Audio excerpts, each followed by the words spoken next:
Fortnite over the years has changed drastically, with a wide variety of game modes being added over time. Modes like Fortnite OG, the regular Battle Royale, Fortnite Festival, and LEGO Fortnite, along with thousands and thousands of possible creative games, have greatly created this blockade of games within Fortnite. But there is one game mode that people commonly forget and has been pushed down very heavily by Fortnite. That game mode is Save the World. Save the World was released 2 months before Battle Royale on July 25th, 2017. Save the World still has a lot of features from the original days of Fortnite due to the fact that Battle Royale taking off left it basically behind, with some of the most major updates pretty much just being bug fixes or some tweaking, as they have a repeatable selection of events that happen, just like modes like Blockbuster, which is an 11-page event, which is massive, or Dungeon, which is a mode where you lose all your weapons for a little bit and have to go into a dungeon and kill as many mobs as possible to get rewards.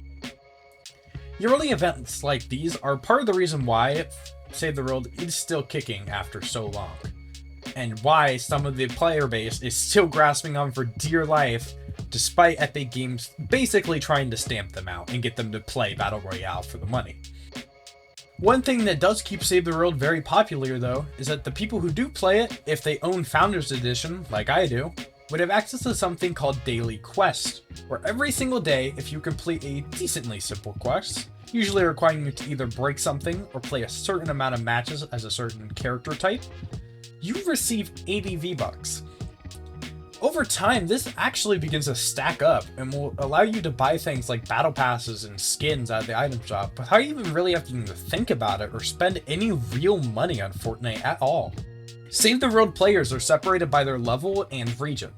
So the beginner players from levels 1 to 19 are locked in an area called Stonewood, which is by far the easiest area of the game, and is commonly where a lot of higher level players will come down to complete easy quests, like getting kills on husks. I actually do this a lot. I will come down to the lowest level area of Stonewood just to get a couple free kills. So anybody who's starting the game has a chance to encounter somebody like super high up in the game, like I am, just because we come down there time to time. And sometimes even you'll find somebody who's willing to give you a high level weapon that I really am. The next region is Plankerton. Plankerton introduces a ton of new enemies to the game, with it ranging from level 15 to 46, which is a decently big jump in between the two gaps, but it is a medium difficulty mode zone by design. It is not terribly difficult even when solo queuing through it. Most of Plankerton actually is like fall inspired, and it is a nice little aesthetic. The third region, which I am currently on, is Canny Valley. Canny Valley ranges from levels 40 to 70, and it has a desert-inspired feel to it. One of the major difficulties here is that there are elemental types of husks, so you actually have to think ahead a little and not just use the same gun over and over and over and over. Unless you do something similar to what I do, where you have one gun so insanely powerful and it uses energy damage, which works well with all types of monsters, that you literally don't have to change your gun depending on the mode.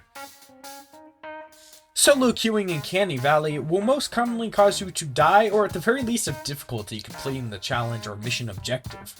But I have actually done most of my Storm Shield defenses here by myself, because once you get around Canny Valley, people begin to stop helping you out with them, unless you have a friend playing the game at a similar or higher level.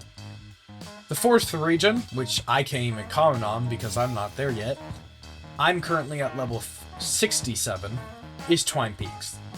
Twine Peaks is designed as an endgame area, and, at least from my interpretation, is basically what happens when you finish the main questline.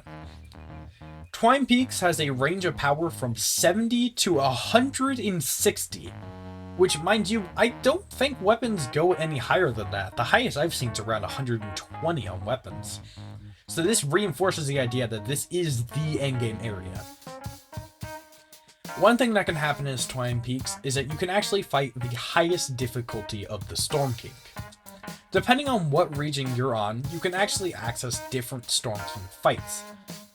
With you starting at Canny Valley really late in, like I haven't even seen that option yet, but apparently it exists to fight a Storm King here. And then there is a seasonal questline sometime around October in the Halloween month, which allows you to fight him as well. But in Twine Peaks, you're actually able to receive mythical weapons from him that are designed after him. Now, I'm not sure if these are necessarily good weapons in any way. They are very cool looking, so I want to get my hands on them, and will be probably grinding this game even more so to do so. Talking more about Storm King, he's basically the final boss of the game, and one of the only bosses in the game at that. For the Mythic Storm King fight I was talking about, you have to be at least a level 122 in power rating, which comes from a variety of things, but it is very difficult to get up there. You're going to have to play a lot to even get close to that number. And for the first time fighting him, you have to reach Twine Peak Storm Shield Defense 5, which is probably going to take forever if nobody's willing to help you with them.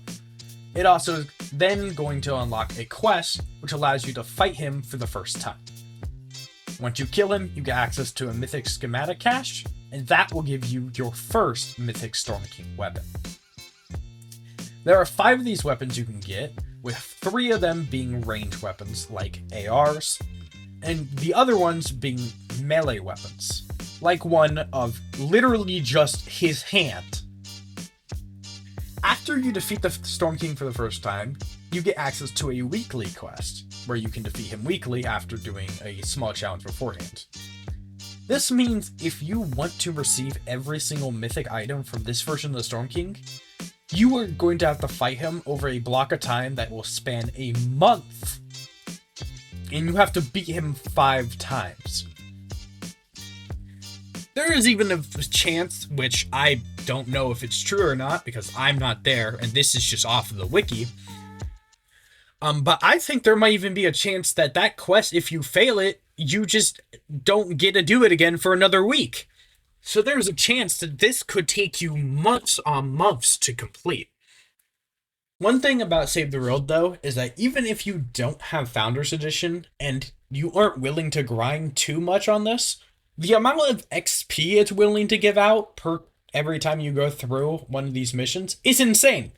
It is actually insane. To the point where if a Battle Royale player isn't exploiting Save the World to get XP, they're probably doing it wrong.